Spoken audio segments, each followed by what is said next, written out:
Purwodinong 3. Purwodinong 3 berarti. Dekat rumah, kalau dulu mah kan nggak jauh-jauh dari rumah. Purwodinong 3 mah tuh di Jalan Wijaya. Iya, betul. Oh, iya. SMP 1. SMP 1, SMA 1. Nah, ini kebetulan kakak kelas saya. Oh, gitu. Jadi akrab ya. Jadi Saya aku. pernah di Mapras oleh beliau. Aduh. Kakak Bantara ya. Iya. Iya. Aku aktif di OSIS juga ya. Iya, dan seangkatan Teh Sri ini ada yang sudah menjadi koramil di Kaladu Gede. Iya, Kang Nandang. Selamat malam nih. Kang Nandang, betul. Yang suka kasihan kalau nunggu angkot ke Cibimbing kan jauh teh. Yo ya. Bareng ya. Saya kan juga Bayuning teh. Oh, Bayuning. Nah, itu ini untuk Mania Megasora yang alumni SMP 1 angkatan berapa teh? Aku SMP angkatan 91, kalau SMA 94. Nah, ini untuk yang angkatan 91 dan 94 nih, selamat malam, dan salah satu lulusan terbaik lah di angkatan itu hadir di sini ya. Menjadi anggota DPRD Komisi Terbaik 3 ya, alhamdulillah. Bukan tergalak ya. Dulu sempat kepikiran nggak teh waktu SMA gitu mau di parlemen? Nggak kepikiran sama sekali. Nggak Dulu cita-cita kepikiran. mau kemana teh? Saya dulu pengen sih jadi guru ya, karena dulu emang guru luar biasa ya gitu. Dari SD sampai SMA tetap bertahan menjadi guru ya, sampai saya ingin masuk di IKIP ya, karena waktu angkatan 94 itu masih IKIP ya, belum UPI. Nah, tapi tiba-tiba mungkin karena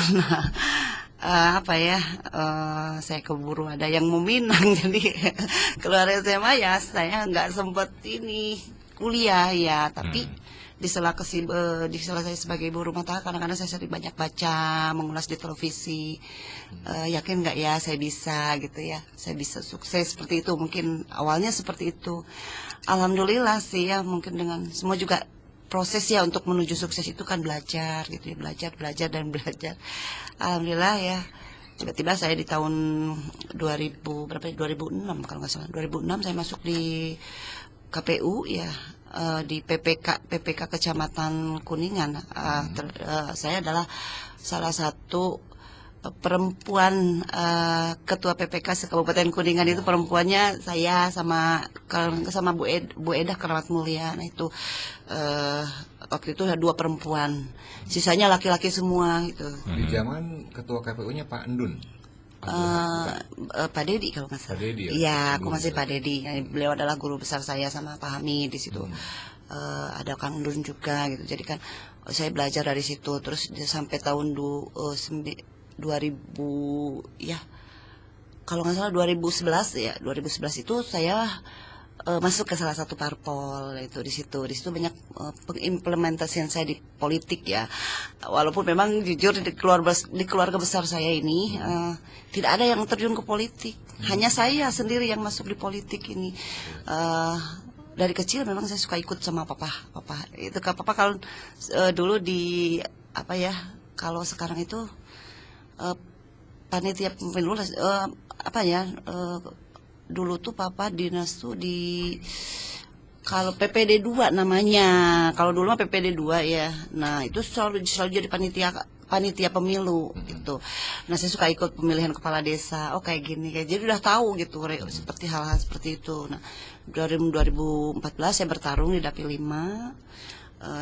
situ saya gagal. Tapi saya tidak menyerah ya ketika gagal. Ketika kita ingin dikenal oleh masyarakat dan kita ingin menjadi seseorang yang mungkin ingin sebagai penjembatan masyarakat kepada eksekutif itu ya. Nah di situ saya di 2014 saya berhenti dulu di parpol. Saya masuk di kegiatan sosial. Nah kegiatan sosial ini saya masuk dulu di WPA, Warga Peduli AIDS gitu ya. Terus saya sering bantu orang-orang yang sakit itu, termasuk korban kekerasan dan lain-lain, itu saya masuk di situ. Nah akhirnya saya tahun 2014 itu saya bentuk rumah rampak pola itu 2014 ya. Setelah kegagalan saya bersama teman-teman para relawan rampak pola itu, nah saya membentuk itu rumah rampak pola, rumah singgah. Tapi itu memang saya sengaja tidak masuk orang tadi aktekeun jadi normatif aja jalannya gitu. Rumah rampak pola itu yang di Jalan Wijaya itu. Iya, Berarti di rumah Teteh. Ya, saya sebagai koordinatornya waktu itu, alhamdulillah. Rumah singgah untuk siapa Teh? Rumah singgah untuk para penderita HIV/AIDS waktu itu. Jadi selama ini kan mungkin pengobatan secara medis itu adanya di rumah sakit, ada klinik Adelois ya. Nah, saya dengan teman-teman ini bikin wadah ya, rumah itu yang memang awalnya saya bersama Petik dulu, dengan Petik, dengan KPA ya, Kang Adang, Kang Asep Papa, terus dari dinas kesehatannya saya dibimbing oleh Pak Dedi gitu ya, Pak Dedi, terus Bu Dokter Maria juga ada di situ ya. Nah itu saya membentuk rumah rampak pola. Waktu itu diresmikan oleh Parana. Waktu itu Parana masih ketua DPRD, dan kebetulan beliau itu teman saya juga di waktu seangkatan, karena beliau mah di SMA 4, saya di SMA 1. Nah, alhamdulillah saya sering konsultasi waktu itu dengan terkait aturannya dengan Pak Dedes Bada yang sekarang juga sama bareng gitu ya. Nah, waktu saya terus berjenjang waktu sampai ketika punya rumah singgah ini, berawalnya hanya keluar masuk yang penderita HIV gitu. Nah, akhirnya kita punya apa sih ya? Punya ciri khas rumah rampak pola ini dengan keropak Rp1.000 waktu itu. Keropak Rp1.000 ini, jadi kami dengan teman-teman satu tim ini selalu sosialisasi. Setiap sosialisasi itu kami selalu bawa keropak. Nah, ini untuk itu ciri khas itu muncul dengan sendirinya atau emang dikonsep? Ya, Rp1.000 itu. Rp1.000 ini hanya ingin menggugah rasa, menggugah rasa bagaimana apa sih kepedulian warga di Kabupaten Padahal zaman itu sudah mulai goceng pertama kan Teh? Goceng. Bukan 1.000 lagi ya? Iya, itu goceng. Tapi kan kita udah ambil di 1.000 ya. 1.000 Tapi ya, alhamdulillah ya. setiap kita sosialisasi ke beberapa titik, kadang-kadang diminta oleh sekolah gitu ya. Itu kita sekali buka keropak itu ada di angka 350, terus akhirnya di situ termotivasi sampai kita kalau untuk sewa rumah singgah itu dari biaya seperti itu gitu. Swadaya, kita swadaya. Di zaman itu keterlibatan pemerintah atau dinas sosial sudah ada nggak di rampak pola? Alhamdulillah. Saya selalu komunikasi dengan dinas sosial. Contohnya ketika saya pun berada di rumah komunitas waria itu Sri Kandi Panyawangan itu, kita berkolaborasi dengan itu juga dengan dinas sosial, memberikan bantuan juga bagi para penderita HIV yang masih memang mungkin baru di stadium 1, 2 yang masih ini. Alhamdulillah mereka mendapatkan bantuan dari dinas sosial itu, termasuk dari sisi kesehatannya, BPJS dan lain-lainnya juga alhamdulillah kami. Beberapa orang yang disebutkan Teteh tadi sempat hadir. Di sini mengisi, ya, Kang Adang. Petik, terus Betul. Jeng siapa? Jengkeni. Jengkeni. Iya, iya. Cuman Kang Asep Papai belum nih dari KPA ya. Ya, KPA. KPA. Terus siapa lagi tadi tuh yang kita sebutin itu alhamdulillah sudah. Pak Dedik, Bu Maria, Bu Dokter, Bu Dokter Maria sudah. Udah ya. Kalau Bu Dokter Maria kan sekarang aktivitasnya ini ya beda lagi di Karang Taruna namanya kalau nggak salah dia aktifnya. Iya. Vaksin terus ya. Vaksin ya. Teh waktu di rampak pola ya. Jarang kan orang di zaman itu mendengar orang terinfeksi virus HIV aja orang sudah ngeri. Waktu itu kan ya. Iya. Sementara Teteh berarti kan bersinggungan bahkan bergesekan dengan orang-orang seperti itu. Betul. Itu emang gimana Teh ceritanya bisa akhirnya ngambil jalan pengabdian seperti itu? Hati. Apakah ada pemicunya semacam tetangga atau teman yang? Enggak. Saya berbicara hati. Kalau mengurus orang yang sakit itu tetap dari hati ya. Karena kan kalau tidak dengan hati mungkin jangankan untuk sosok penderita HIV. Melihat bangkai aja kan kadang jijik kan gitu. Itu mungkin ya, tapi kita nggak menyamakan bahwa mereka ini seperti bangkai, tidak gitu. Justru jauhi ininya penyakitnya, dekati orangnya, itu yang selalu saya lakukan. Kadang kita makan bareng, kadang gitu. Justru yang metode-metode yang saya lakukannya untuk mereka ini justru penguatan. penguatan bagi para penderita HIV gitu. Keluarga waktu itu kedukung langsung atau ada perdebatan dulu? Hampir sempet sih ada rasa ketakutan, ya mungkin ini ya. Tapi saya berbicara yakin lah, penyakit itu segala sesuatu kan Tuhan yang menentukan. Yeah. Karena ketika orang terinfeksi HIV, stigma masyarakat itu kan sudah kejam ya, Betul. dijauhi, bahkan dikucilkan. Akhirnya orang tidak berani untuk mengungkapkan bahwa dia terinfeksi kan. Betul. Iya. Masih sampai saat ini masih seperti itu stigma? Masih. Berarti tidak ada yang berubah dong ya selama bertahun-tahun ini. Saya yakin ya nggak ini ya, tidak selalu, karena kan itu seperti gunung es ya. Itu suatu saat pasti kan.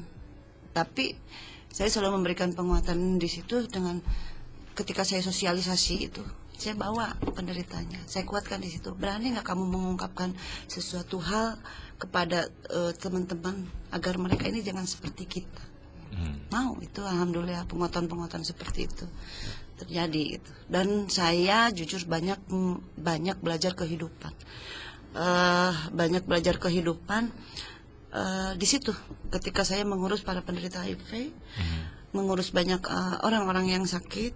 Malah jangankan yang sakit ya, yang sakit bukan HIV ya, di luar HIV juga saya saya berkeyakinan Bapak, betul, kekuatan Tuhan itu luar biasa buat saya.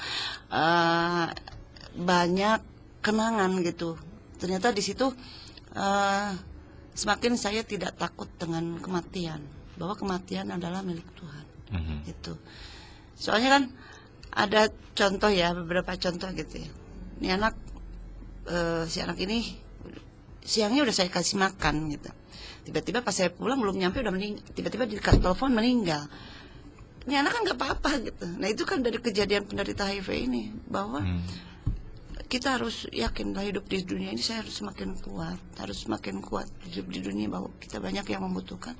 Dan jangan takut akan kematian, karena kematian milik Tuhan, bukan milik manusia. Jadi akhirnya saya semangat dari situ. Nah, saya juga nggak begitu yakin ketika kemarin waktu setelah saya sering ikut di bidang sosial ya, saya akan menjadi anggota dewan juga. Saya tidak nggak kepikiran, karena saya juga maju mundurnya gini, aduh kan mungkin harus dengan finansial yang luar biasa begitu katanya ya.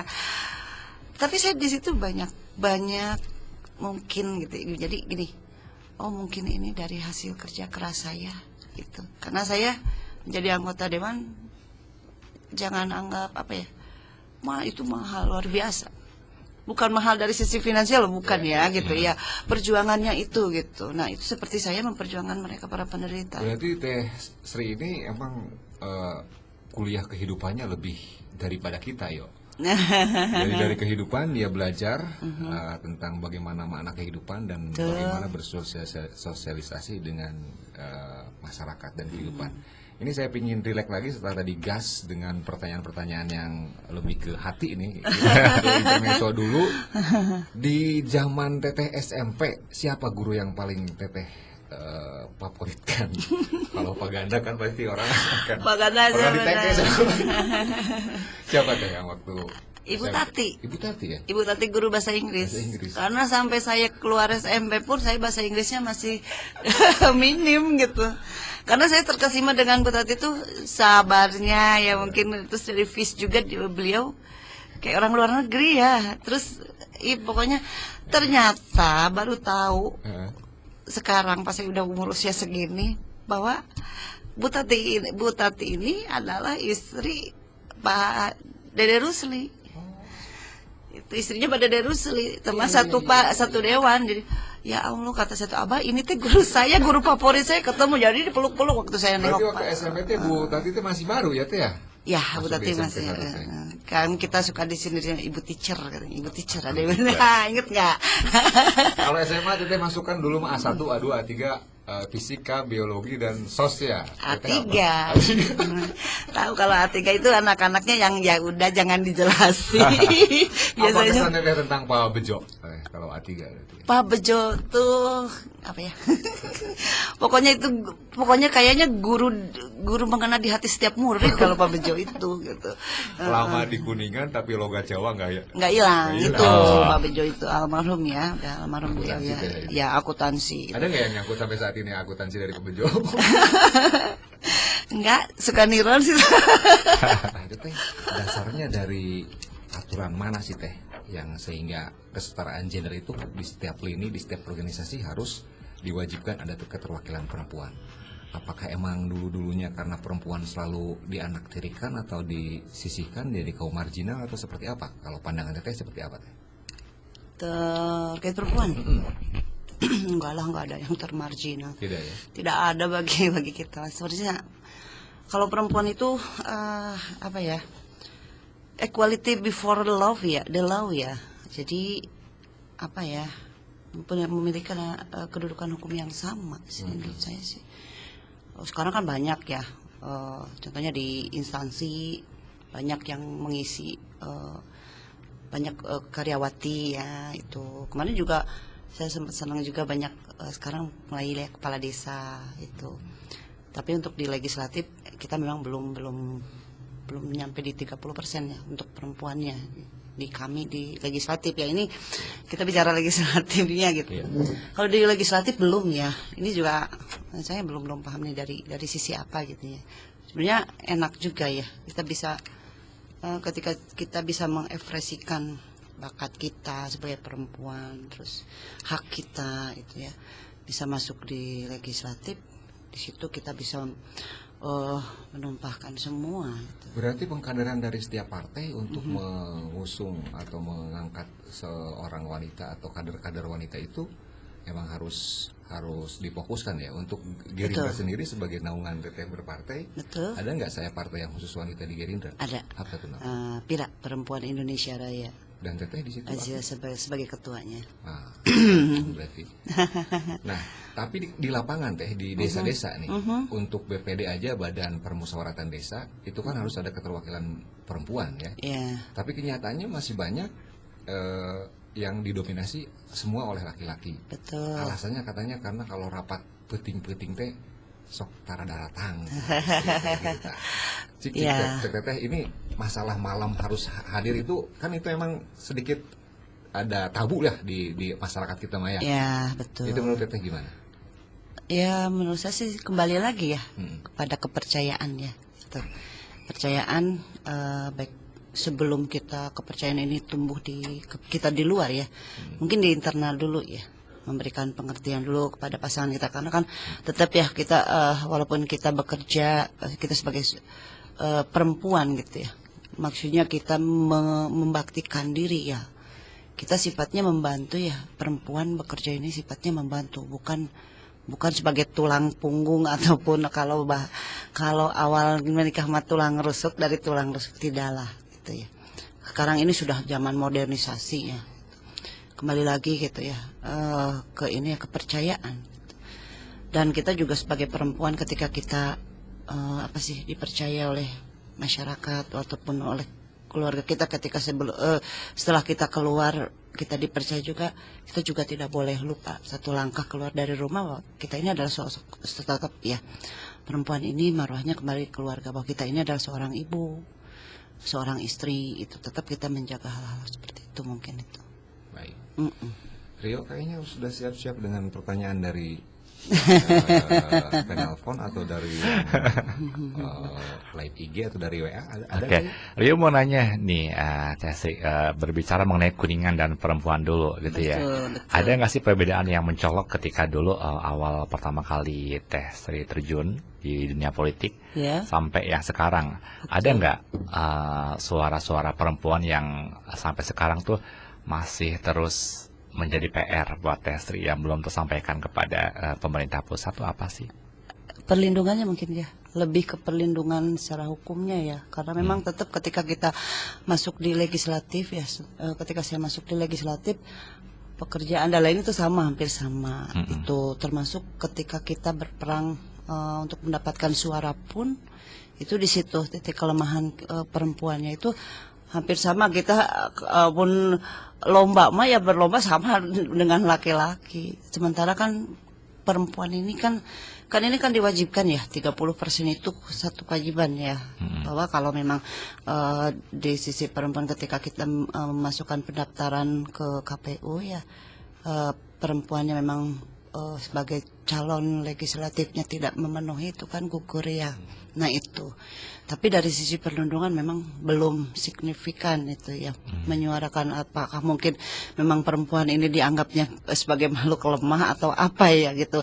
Tapi yang saya rasa gitu ya, saya rasa ketika saya setelah menjadi anggota dewan tetap beban tugas sama. Kadang-kadang saya juga sama malam gitu ya, ada undangan, mau tidak mau karena kita sebagai wakil masyarakat, bahwa dewan ini adalah perwakilan masyarakat sebagai penjembatan masyarakat ke eksekutif, ya memang kita harus memenuhi.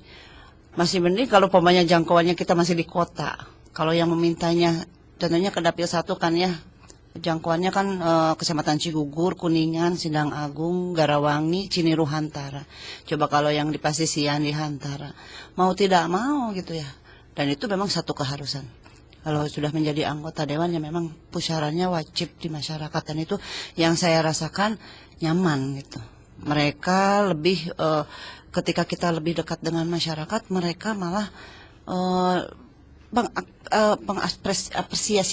mengapresiasikan apa yang dalam benak mereka ini ya. Alhamdulillah gitu. Dan saya cukup menampung. Nanti setelah saya tampung ya saya diskusikan dengan dinas-dinas terkait. Baik itu kan kebetulan saya di Partai Gerindra ini ditugaskannya di Komisi 3. Itu di Komisi 3 ini kan pembangunan ya itu masuk, juga untuk penerangan jalan lingkungan masuk. Itu terus ada lingkungan hidupnya juga ya. Mereka berkeluh kesah, tapi berkeluh kesah itu tidak satu include karena saya di Komisi 3. Semua anggota dewan wajib berbagai bidang harus menguasai, karena masyarakat kan mereka tidak tahu bahwa apa sih Komisi 3 ini ya, tugas dan fungsinya itu. Tapi kalau kita sudah masuk sebagai anggota dewan perwakilan masyarakat ya harus menguasai semuanya. Termasuk salah satu contoh ya, saya mungkin awalnya sebelum saya menjadi anggota dewan saya lebih ke aktivis di bidang sosial.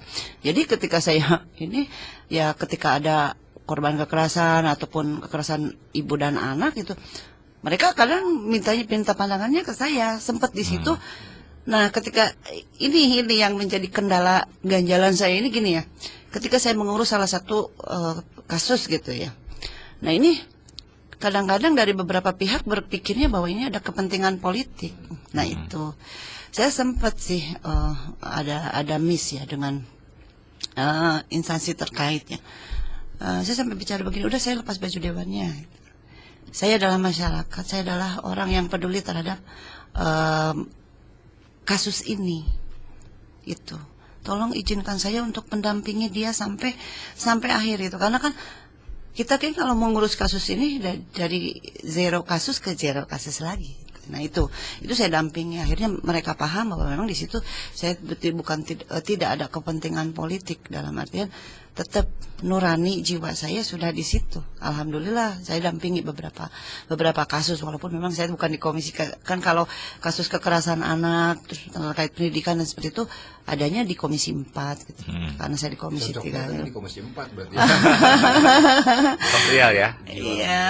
Iya, tapi memang kita kan harus kalau dari jiwa betul itu. Tapi kalau di anggota dewan harus semua menguasai, mungkin seperti itu. Oke, sekarang kalau di bagian di bidang teteh di Komisi 3 sebagai di lingkungan ya. Iya.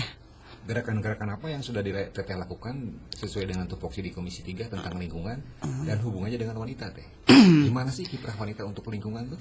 Kiprah wanita untuk lingkungan ya, kembali kepada kepedulian di dalam lingkungan apa ya? Contohnya sampah mungkin ya, kalau lingkungan untuk di lingkungan tadi kan mengaitkan dengan perempuan ya. Kalau saya kan ketuk foksi tugas mungkin ya. Kalau itu ya mengajak para ibu-ibu untuk lebih memanfaatkan bahwa sampah ini bisa lebih bermanfaat, mungkin seperti itu. Nah, sedikit banyak saya mengajak dulu kan kalau terkait lingkungan hidup ya, itu tadi yang saya sampaikan contoh sampah saja ya. Itu kan kembali lagi ke diri kita, kesadaran kita juga ya. Jangankan untuk perempuan, laki-laki. Ya kalau kita kembali ke kesadaran kita, apakah sampah ini bisa bermanfaat atau tidak, mungkin dia bisa memanfaatkan. Tapi lamun umpamanya udah ada ininya, tugasnya ya mungkin ya seperti itu, mengajaknya seperti itu. Tapi kalau saya di di lingkungan hidup ya, saya berawal itu tertarik ke kohe yang di Cipari, ya kotoran hewan. Oh ternyata begini. Akhirnya saya akhirnya saya lebih paham itu. Ternyata memang signifikan PR-nya buat saya gitu ya. Saya turun langsung ke peternaknya, ke masyarakatnya, itu saya sering turun itu. Nah kalau untuk di lingkungan hidup, ya saya senangnya ke penanaman ini. Saya kan berawal dari diajak sama Gema Jabar Hejo. Sering saya penanaman seperti itu. Jadi saya sekarang lagi mengajak mengisi lahan-lahan kosong mungkin ya yang ada di Kabupaten Kuningan, mengajak beberapa komunitas, kadang ayo kita nanam pohon itu mungkin seperti itu. Berarti kalau ada komunitas-komunitas baik di desa atau di Kabupaten Kuningan yang ingin ikut berpartisipasi menanam di lahan yang kosong, betul, iya, lahan yang terbengkalai, betul, itu bisa menghubungi Teteh? Bisa, boleh. Nanti saya dengan tim kan ini mengajak ya. Kadang-kadang saya juga kan mengajak tingkatan desanya, terus dari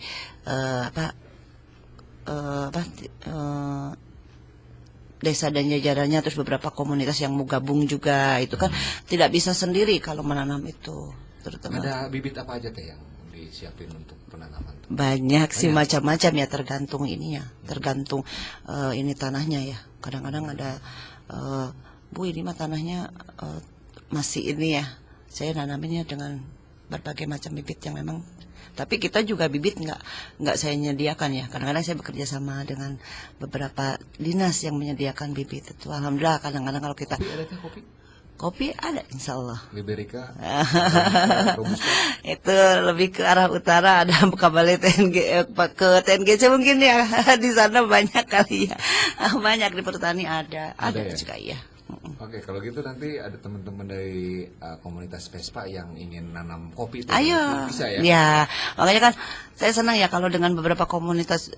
Kita juga kan bikin komunitas ini kan jangan hanya sebatas kita punya slogan nama aja, tapi yuk kita sama-sama, karena Kuningan ini, saya yakin Kuningan ini luar biasa buat saya.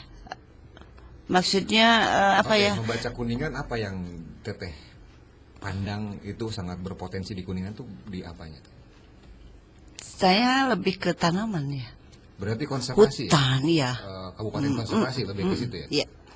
Saya senang di situ, main-main di situ. Karena kemarin juga waktu di Cipedes itu ternyata wah Kuningan juga punya ini ya.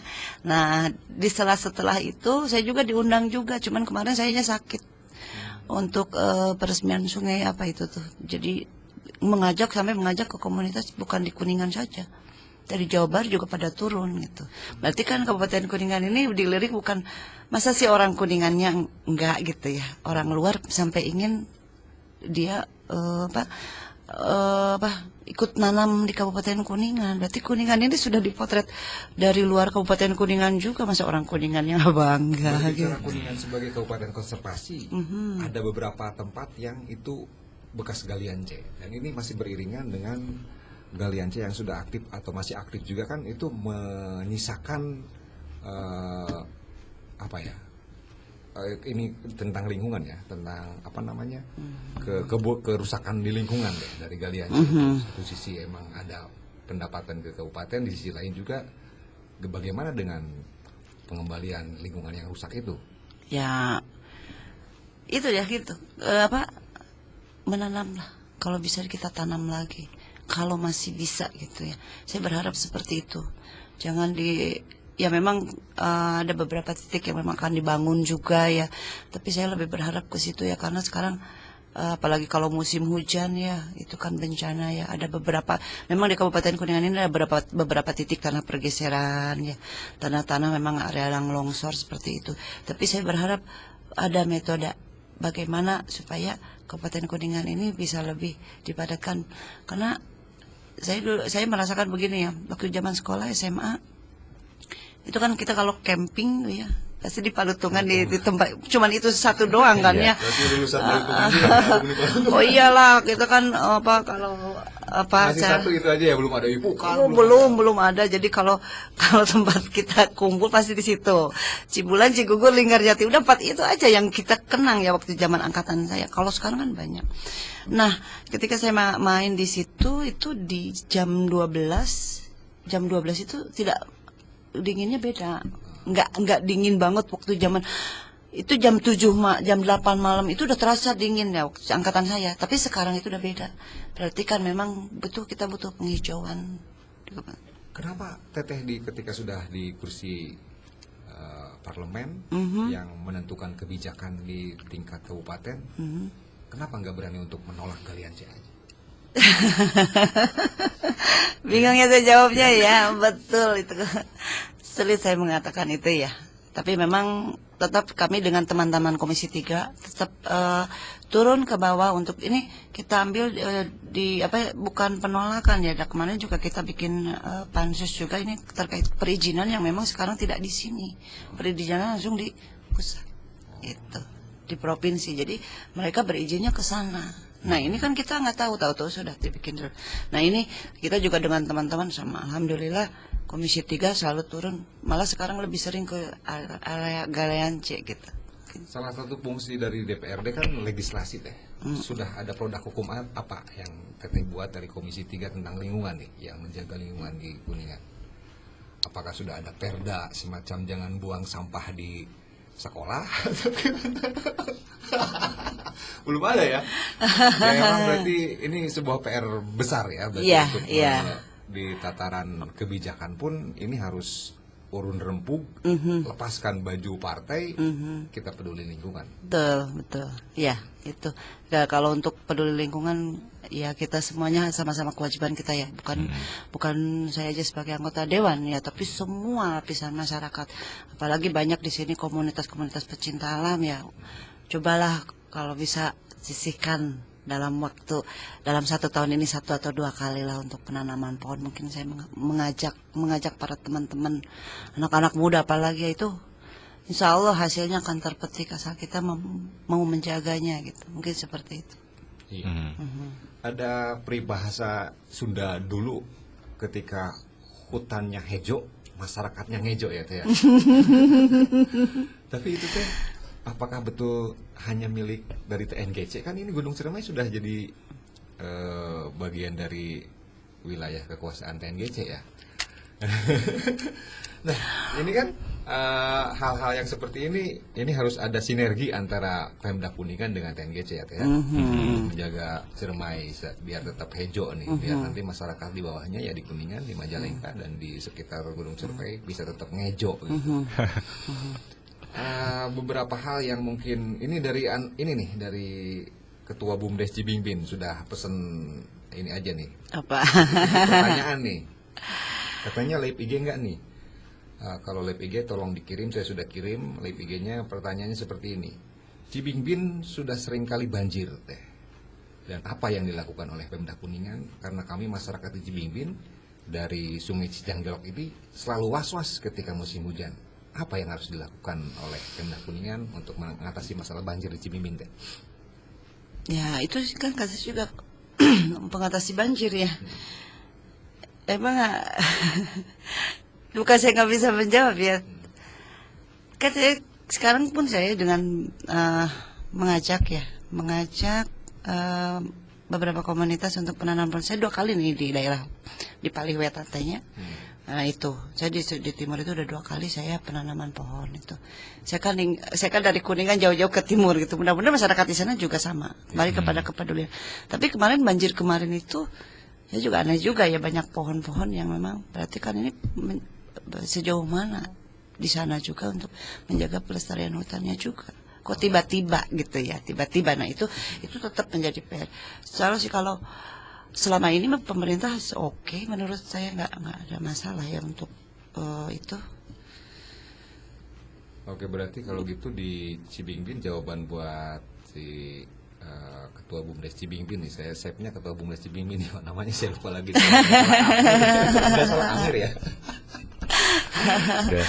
Barangkali itu Pak Ketua BUMDesnya punya metode-metode apa gitu. Harus, Ya, jadi kepedulian lingkungan itu bukan hanya dari legislatif dan eksekutif, masyarakat di bawah pun harus ikut. tetap masukan kita juga butuh ya. Nanti kita kolaborasikan mungkin legislatif, tinggal legislatif nanti mungkin mengkolaborasikan dengan eksekutif. Nah, nanti kita bekerja sama dengan beberapa karena memang permasalahan di timur itu bagi saya itu memang luar biasa gitu.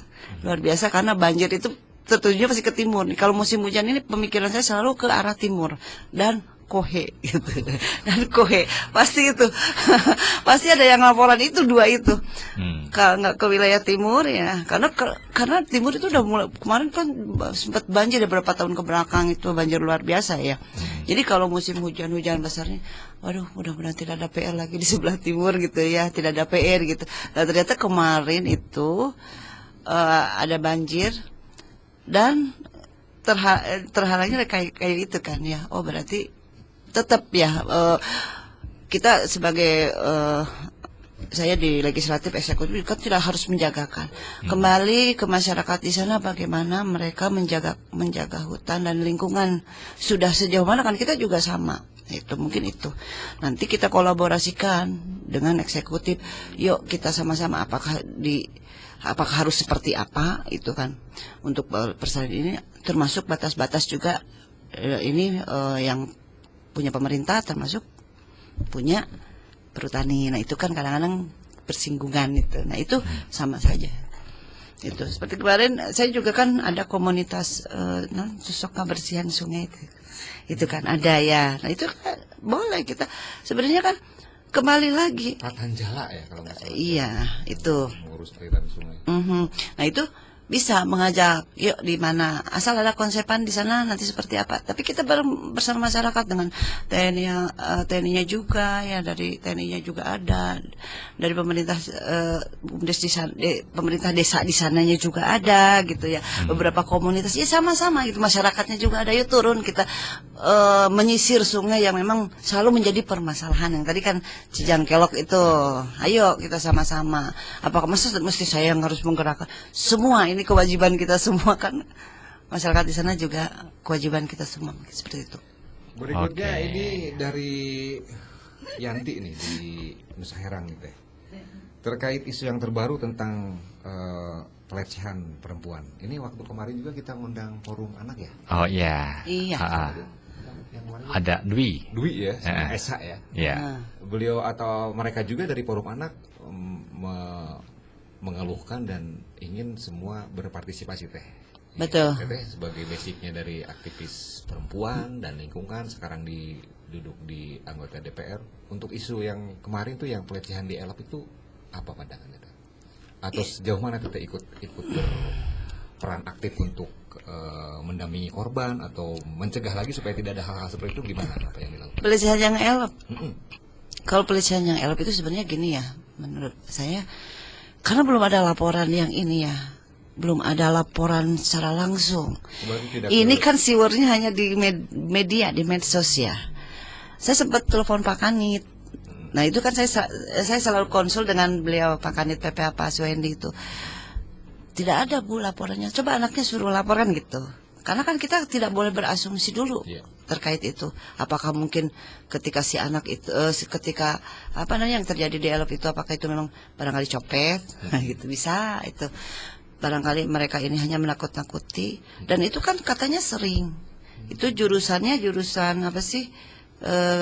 Kuningan, Cikijing. Tapi sampai detik ini belum ini. Karena saya juga sampai bingung, Pak, ini kenapa kok setiap ada korban nggak mau melapor? Nah, yuk ajak sama-sama. Yuk ini kewajiban kita loh, kita kewajiban bersama. Bukan kasus itu aja ya, ada beberapa kasus yang memang tidak mau melapor. Beres di tempat, kadang-kadang beres di tempat ya. Kadang-kadang dia hanya bercurhat ke saya. Ya udah saya laporkan, ya nggak mau gitu. Satu katanya kalau ini ada juga berbagai alasan ya, lama ataupun memang ada ketakutan juga. Nah ini kadang saya juga, aduh, kalau memang iya gitu dengan real adanya, kenapa tidak mau laporan itu? Padahal dua alat bukti sudah cukup mungkin ya. Cukup itu. Tapi si korban nggak mau lapor. Nggak mau. Keluarga korban nggak mau Betul, lapor. termasuk saya beberapa bulan ke belakang itu ada ya suaminya mabok aja terusnya. Si perempuannya itu suka dipukulin pakai Kekerasan di dalam rumah tangga. itu padahal udah difotoin, udah ini. Ayo, kan saya bilang gitu. Udah saya dampingin.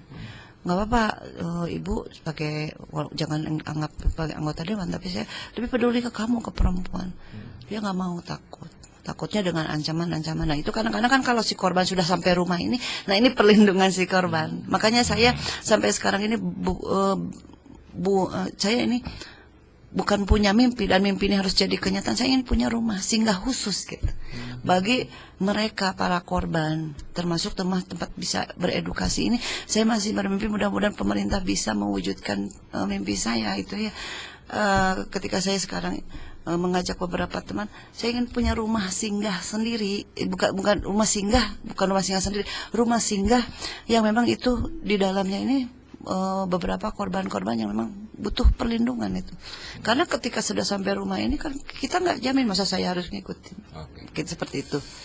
Saya kadang-kadang berpikir liar seperti ini teh. Kenapa adanya cuman perlindungan perempuan dan anak? Tidak ada perlindungan laki-laki. Kalau laki-laki, tapi laki-laki juga bukan objek loh, gitu, bukan.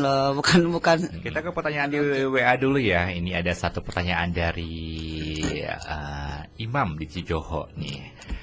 Bagaimana caranya untuk bisa mengedukasi keluarga dan masyarakat untuk peduli terhadap lingkungan dan dalam pencegahan penularan HIV/AIDS di Kuningan?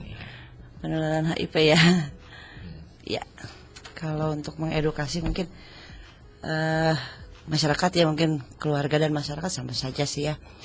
Jadi banyak metode ya. Contohnya kita kepedulian terhadap lingkungan, ya jangan buang sampah sembarangan, mungkin seperti itu ya. Kadang-kadang PR ini kan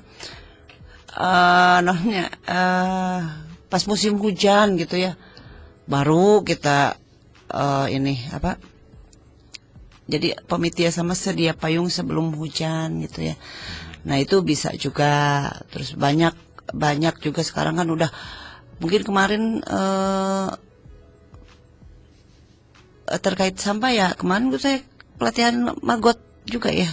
Yang magot itu alhamdulillah sekarang banyak ketertarikan ke magot ya. Berarti mereka sudah mulai sadar gitu, sadar lingkungan gitu ya.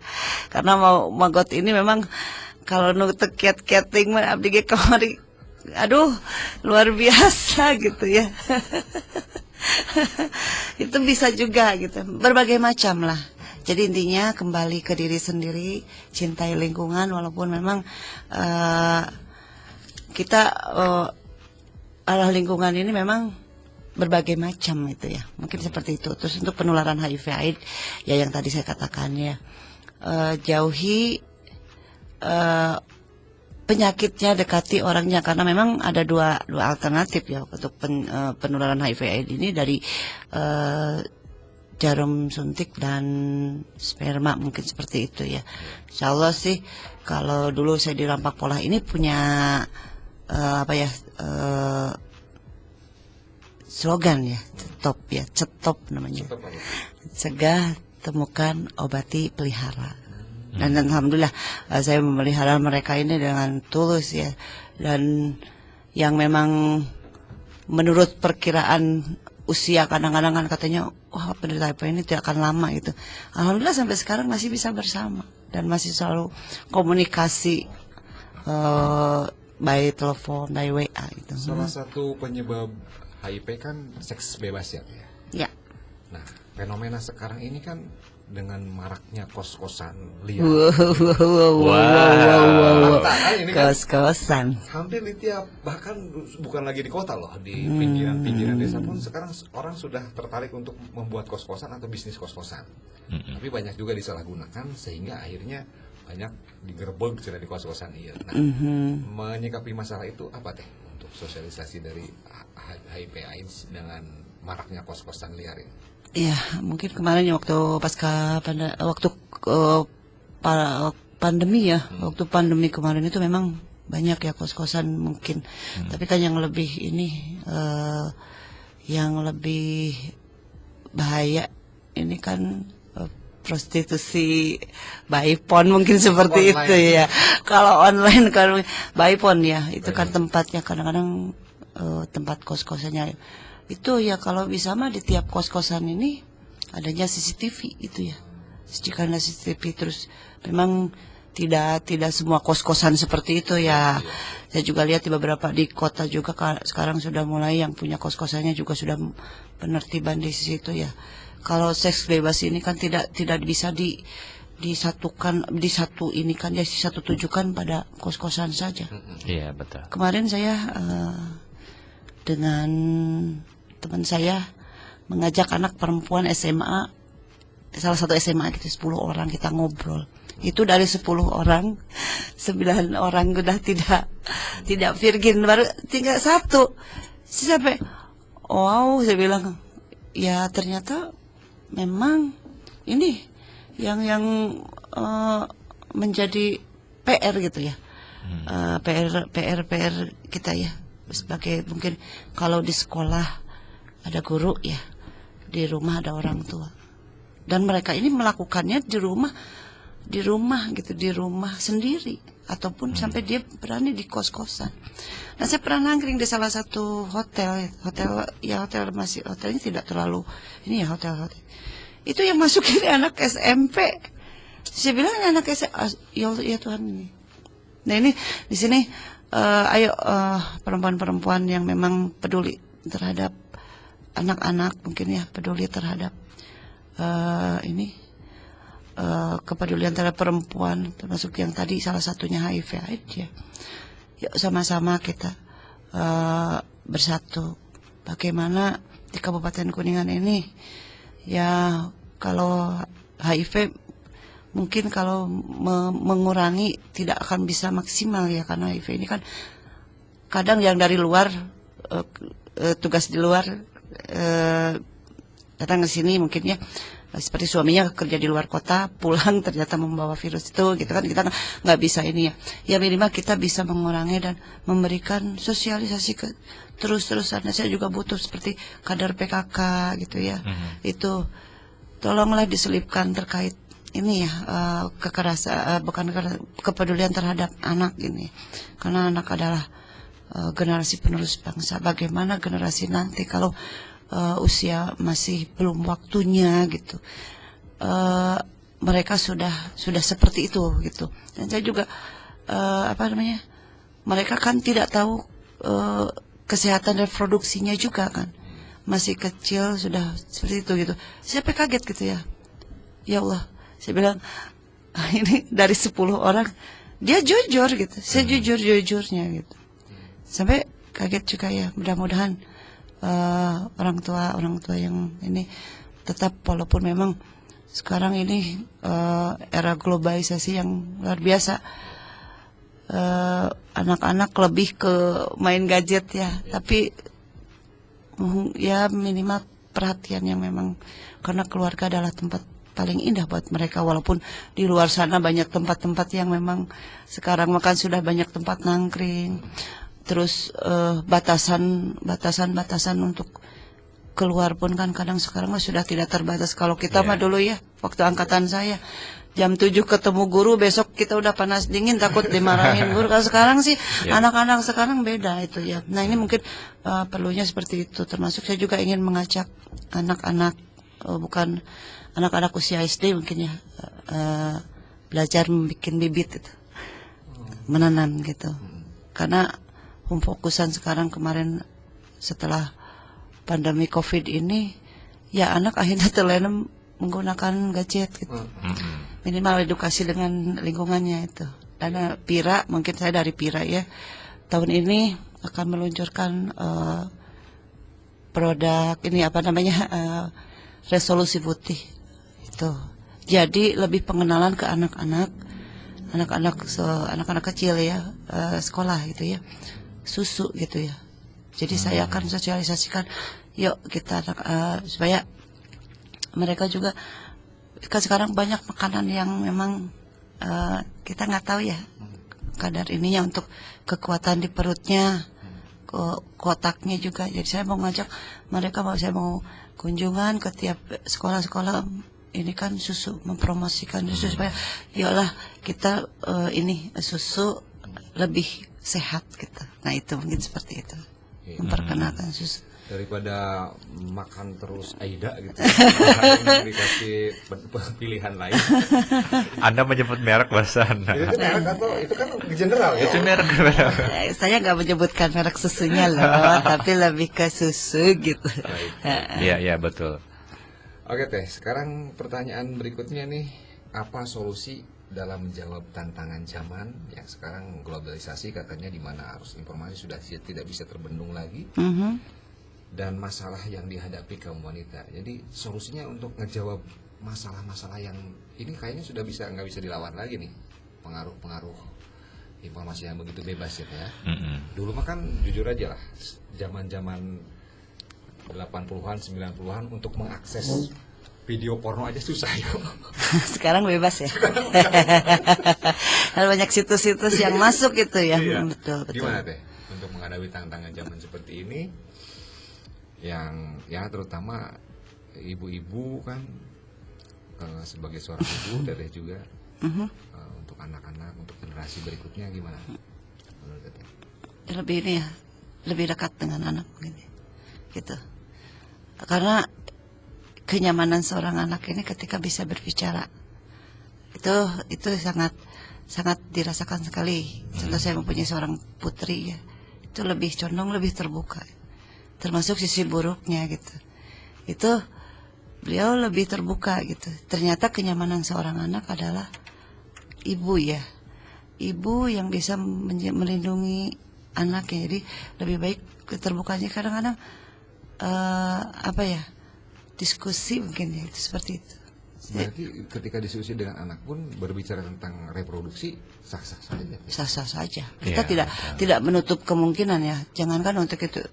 Saya juga mempunyai ponakan anak yang masih kecil-kecil gitu. Dia suka bertanya. Kan kalau ponakan kalau bilang ke saya kan mama ya. Karena saya punya putri cuma satu ya.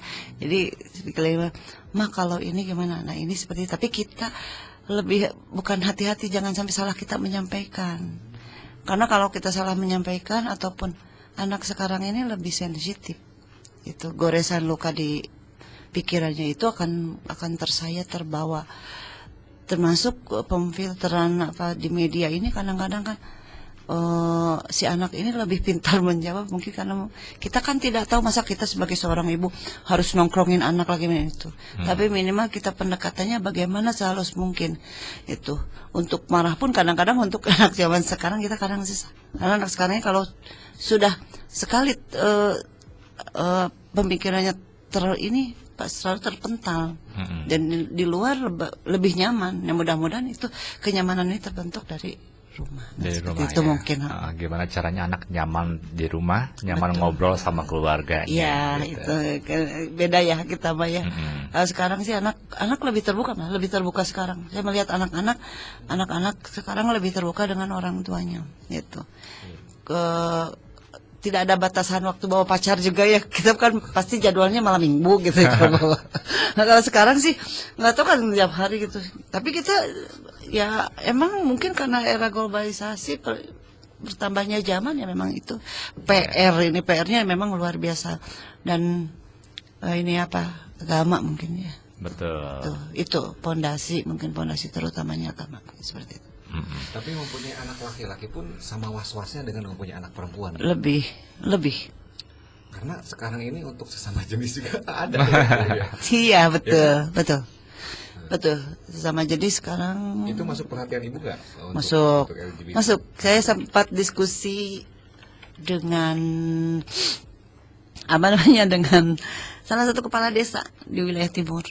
Dia merasa gerah terkait perkumpulan itu, sampai sempat mencegah warga gitu ya. Saya bilang, "Pak, jangan. Biar kita lebih baik pendekatan dengan mereka gitu. Karena kan mereka juga sama manusia ya.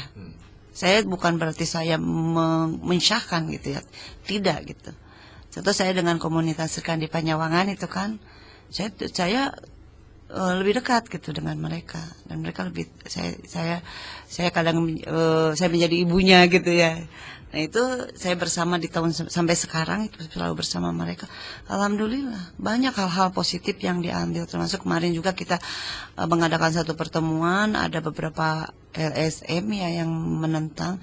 Padahal waktu itu saya ingin mengesahkan di akte dan KTP-nya bahwa mereka ini adalah sosok laki-laki. Itu, nah itu ada salah paham gitu. Dan mereka alhamdulillah ketika saya berdiskusi dengan beberapa itu mereka menerima gitu. Nah itu hanya mungkin perbedaannya kalau waria ini mungkin lebih ke dari ini, kalau LGBT ini yang itu nggak kelihatan banget gitu, sama dengan penderita HIV nggak kelihatan gitu kalau dia itu penderita HIV. Nah itu mungkin seperti itu perbedaannya. Dan di Kabupaten Kuningan yang termasuk kota kecil sudah ada berarti Apanya? itu komunitas LGBT itu berarti Sudah masuk menambah di anak SMP SMA, itu jangan salah loh. Termasuk itu ada SMA kelas 2 itu udah. Nah itu kan memang terbentuknya dari bukan ini ya, memang dari lingkungan internal, berawal dari lingkungan internal, nyaman di luar, terus mungkin ya mereka bergaul dengan sesama, dengan keadaan yang sama, saling menumpahkan ya terjadi seperti itu. Itu. Yeah. Tidak terasa Teh Sri, kita sudah masuk di 21:09 nih. Sebelum kita akhiri, kita ngobrol-ngobrol yang santai lagi deh. Masih ada sekitar 10 menit sebelum ke closing statement.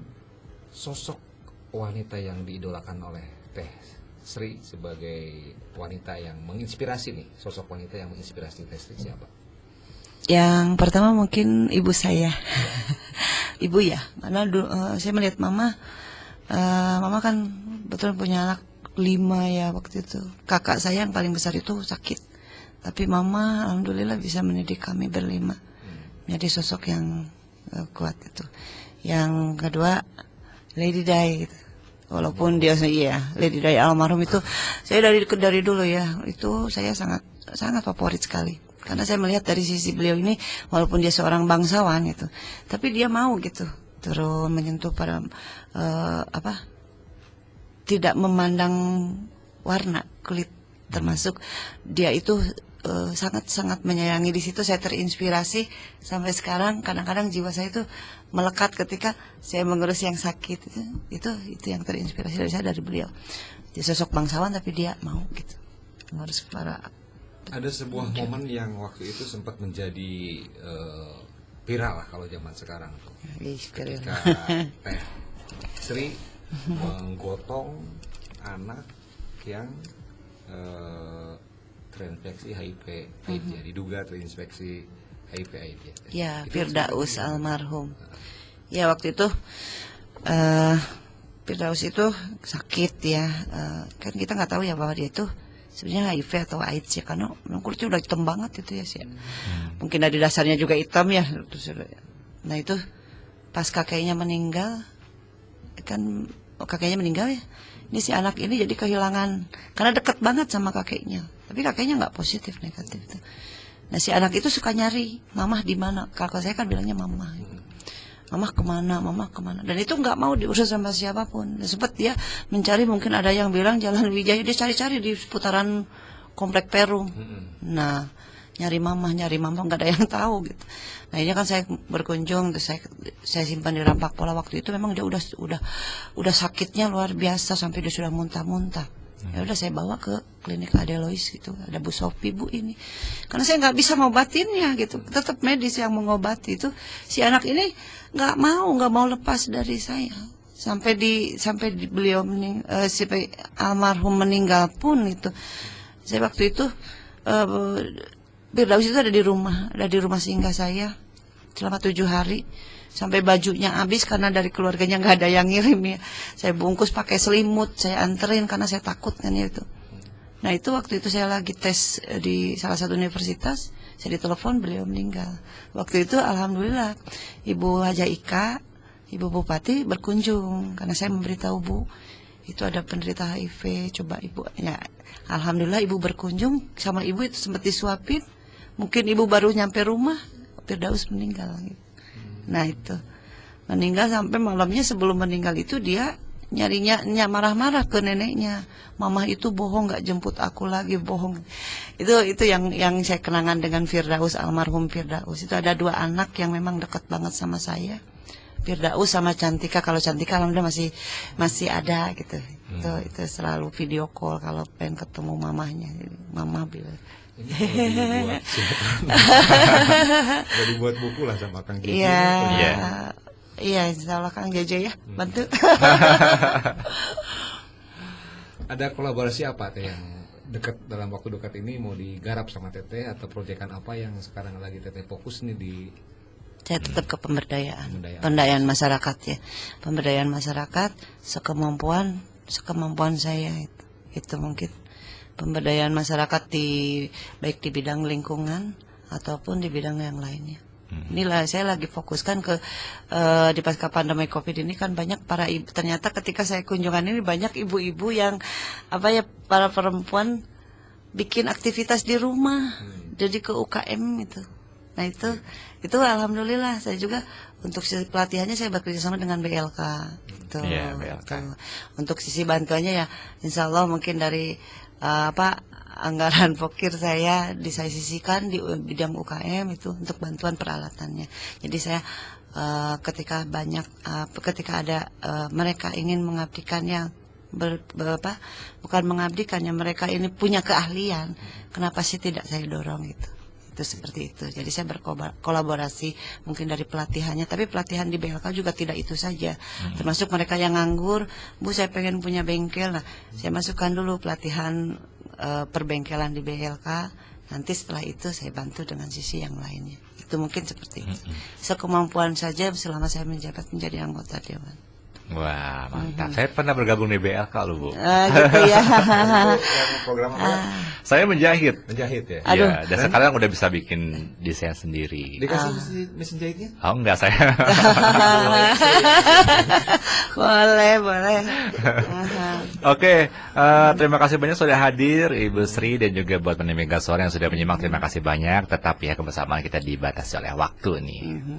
Oke Bu Sri, jaga kesehatan, doa dari semua yang mungkin Ibu tidak terasa memberikan bantuan, itu semoga menjadi ladang amal lah untuk Ibu, dan perjuangan Ibu di kursi DPR jangan berhenti atau jangan kalah oleh gertakan dari Harus kuat. Termasuk slogan saya sebelum menjadi anggota dewan, perempuan harus bisa. Gitu. Dan itu akan saya bawa kemanapun, termasuk nanti akan menjadi ikon saya. Sampai kapanpun bahwa perempuan harus bisa. Itu mana perempuan harus bisa menjadi closing statement dari Bu Sri Lailasari di pertemuan kita di Badami edisi malam hari ini, edisi spesial 2. Kayak judul lagu ya, 2. Oke, Menimba Gaswara, demikian kebersamaan kita di program Badami malam hari ini. Saya Rio Dirgantara. Saya Abdi Firasat. Iya, pamit undur diri dari ruang dengan Anda. Tetap semangat. Wassalamualaikum warahmatullahi wabarakatuh.